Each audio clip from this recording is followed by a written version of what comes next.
Welcome back dito sa channel natin. Magbibigay tayo ng update sa future plan ng SM Malls. Alam nyo ba ngayong 2024, nasa 87 na lahat ang mga SM Malls dito sa ating bansa pati na sa China. At sa 2025, magbubukas ng 3 bagong SM Malls. Ang target pala ng SM ay maging 100 na ang lahat ng mga SM Malls ngayong 2027. Andito tayo ngayon sa isa sa pinakamagandang SM dito sa Metro Manila, ang SM City Grand Central. Maganda pala dito mag-train spotting dahil kitang-kita natin ang linya ng LRT Line 1. Anyway, andito na tayo sa loob ng SM City Grand Central dito sa may monumento. Dito nakatayo noon ang dating Evergotesco Grand Central. Nabili ng SM ang location na ito at tinayuan na nga ng bagong mall. Bagong-bago pa lang yung mall na ito na binuksan noong 2021. Kaya makikita naman natin napaka-modern ng design ng SM na ito.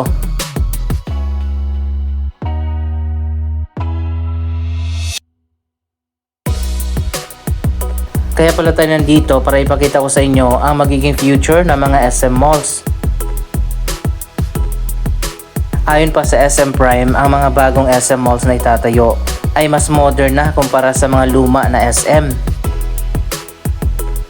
Ang plano pa ng SM Prime ay magkaroon ng major renovation ngayong 2025 sa 10 mga SM Malls sa iba't ibang lugar dito sa ating bansa.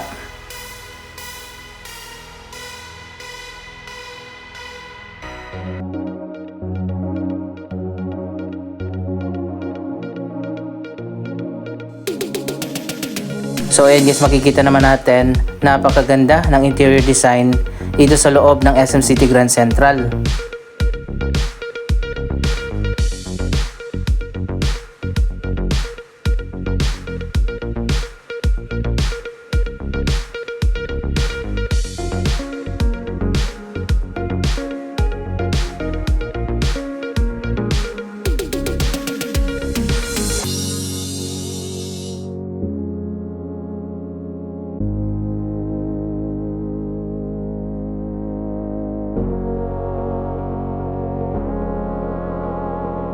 Ganito na nga ang magiging future ng mga bagong SM, mas modern na at Instagram ready ayon pa sa SM Prime.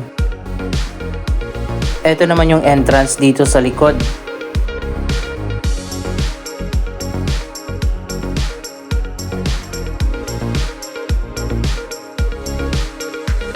Ngayong 2025 pala, 3 bagong SM Malls ang magbubukas. Ang SM City Lawag, SM City La Union at SM City Zamboanga.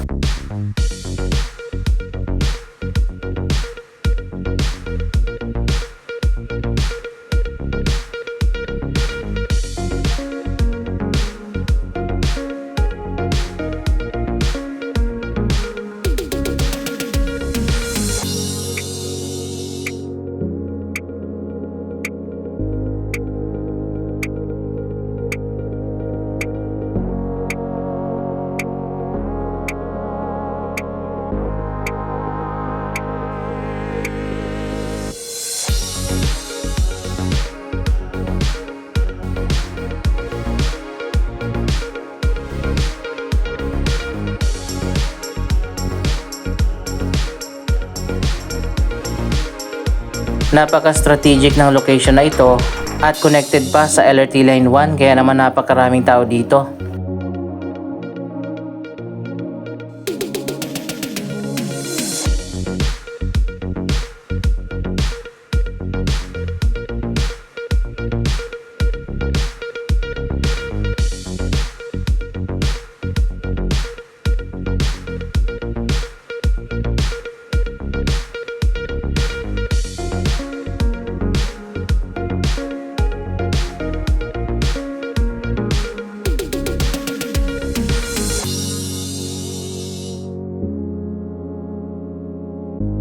Sa ngayon ay ongoing renovation sa ilang mga SM Malls, katulad ng SM Mall of Asia, SM Mega Mall at SM Aura.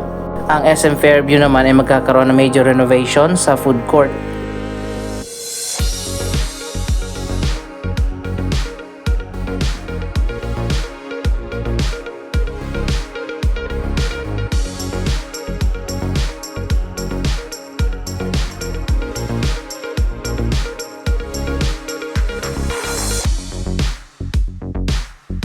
Andito naman tayo sa food court ng SM City Grand Central.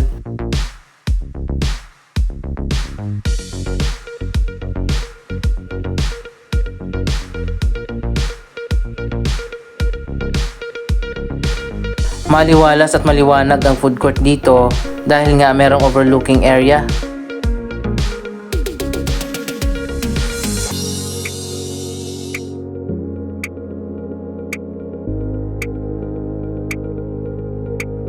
Kitang-kita natin mula dito sa taas yung linya ng LRT Line 1.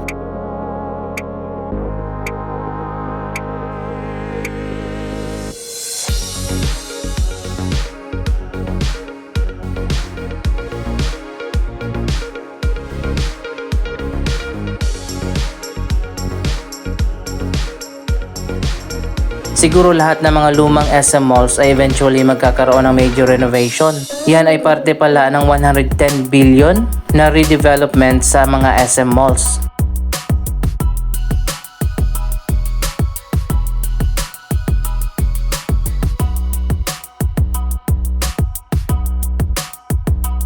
Andito naman tayo sa may cyber zone na napakalawak din.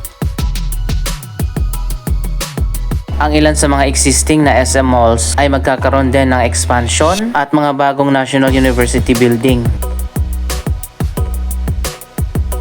Ngayong 2024 ang SM City Bataan, SM City Santo Tomas at SM City North Caloocan ang ilan sa mga binuksan na bagong malls.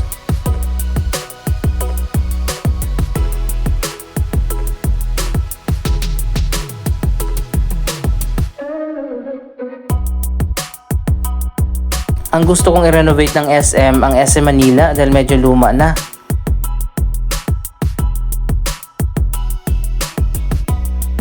So ayan guys, makikita naman natin napaka-modern ng interior design ng SM City Grand Central.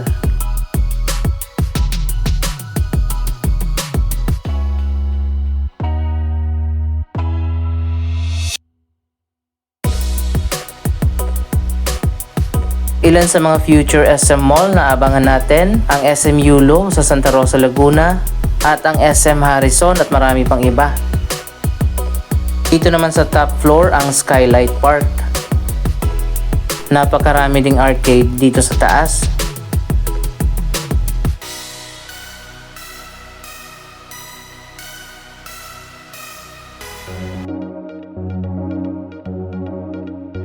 So ayan guys, magiging ganito na nga o mas maganda pa yung mga bagong SM malls na itatayo.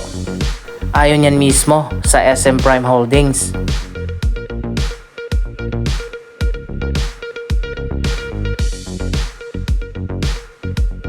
Ito yung tinatawag na Skylight, may special roofing system kung saan pumapasok mula sa labas yung liwanag. Kaya naman maaliwalas dito sa loob ng mall, katulad din doon sa Mall of Asia. Bakit kaya hindi ito gayahin ng ibang mall, mas matipid pa sa kuryente?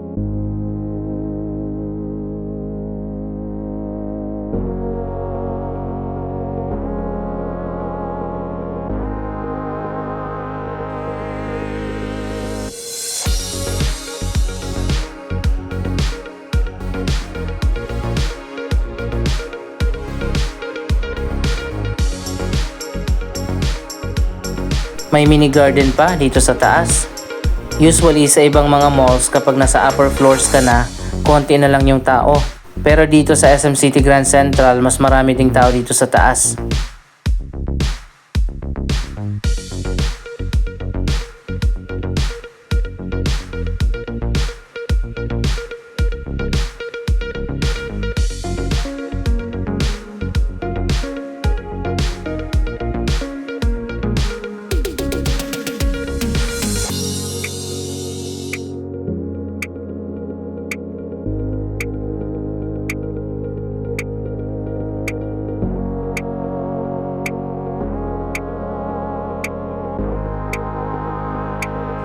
Ang daming arcade dito. Siguro ito na yung ikalimang arcade na nakita natin.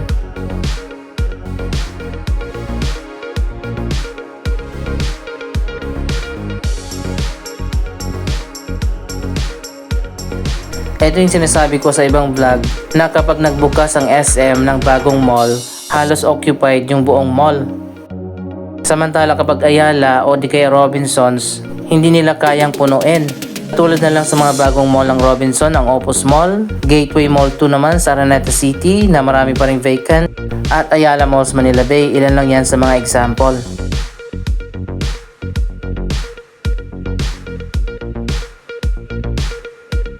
Nagiging common feature na sa mga bagong mall ang mga church o chapel.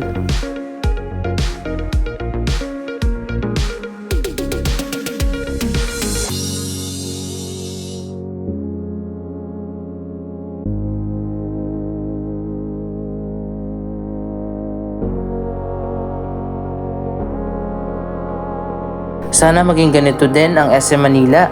Siguro mas maganda pa dito yung tinatayo ngayon na SM Harrison.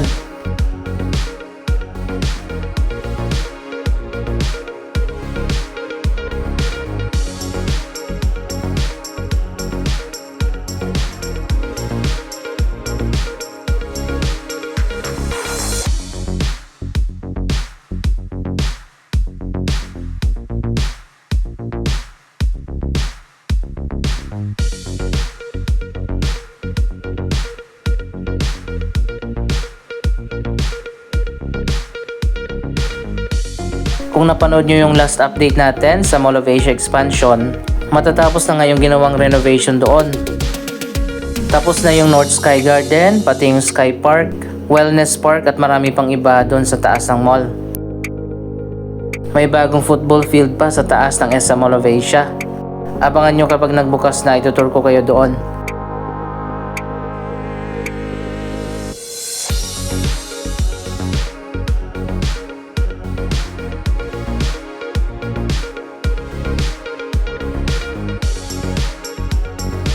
Lahat ng hinahanap nyo meron dito sa SM City Grand Central. May hypermarket, department store, food court, cyber zone, cinema, hardware at halos lahat ng mga kilalang stores at mga restaurant.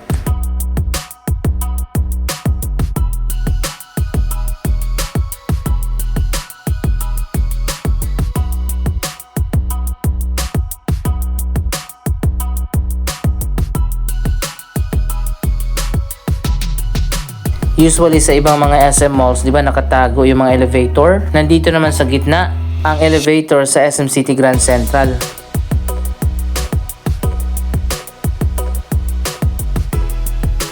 Andito pala sa lower ground floor ang SM Supermarket. Ang department store ay nasa taas.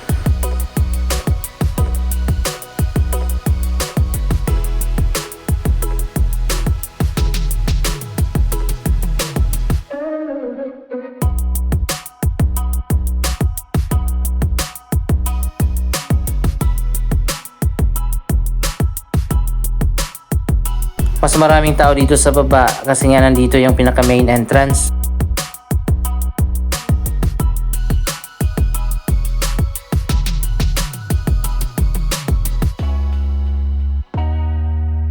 Dito naman sa taas connected sa LRT Line 1 Monumento Station. Meron ditong footbridge na hindi natapos na magiging tawiran sana papunta doon sa kabilang side.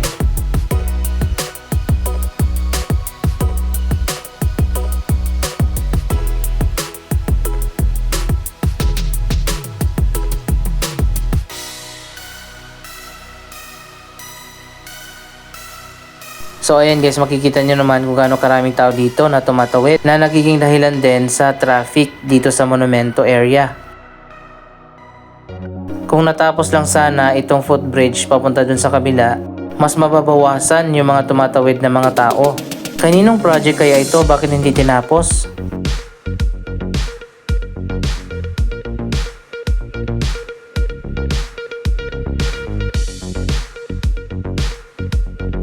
Ito na nga ang tinatawag na Shibuya Crossing dito sa Monumento.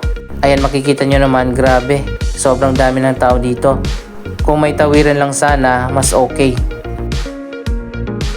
Ano masasabi nyo sa major renovation ng mga SM malls at ang future plan na magiging 100 na ang mga SM by year 2027? Mag-comment lamang dyan sa baba ng inyong mga reaksyon. Maraming salamat sa inyong panonood. Don't forget to like, share, comment, at subscribe. Thank you for watching.